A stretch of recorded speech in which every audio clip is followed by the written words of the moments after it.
Overall, this paragraph 17 is well written. Obviously, people have dealt with escrow situations a great deal, and they divided up who pays for what in what I consider a fair manner. It looks like a well written clause to me.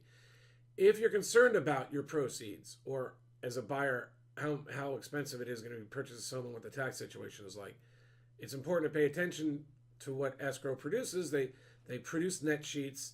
If you're very concerned about what things are, ask escrow how well they're nailing it down. They're usually pretty good at telling you. And then they will say, well, but there may be a special assessment.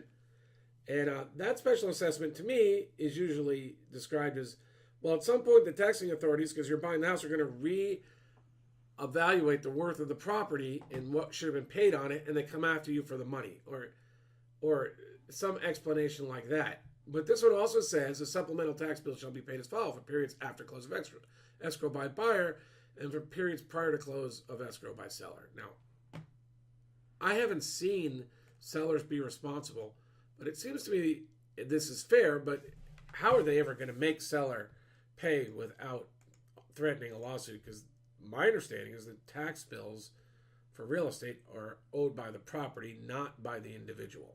So in this case, the buyer would have to say the seller per contract's responsible, and it's most likely not going to be such a large amount that anyone's really going to litigate at it. I suppose this is a matter for small claims court.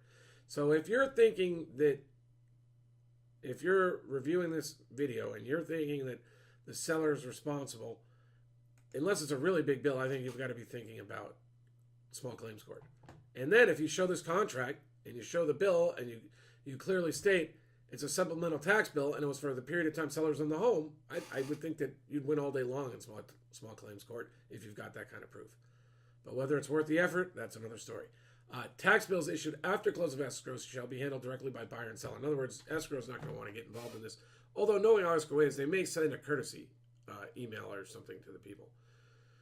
Proration shall be made based on a 30-day month. So, we don't really need to go through all this because it's going to get divided up. I just say this paragraph is sort of a heads up to people to pay attention to that net sheet and ask escrow how likely it is covering all the taxes that could be responsible other than that supplemental tax bill. All right, we're going to move on to paragraph 18 next. John McConnon, thanks.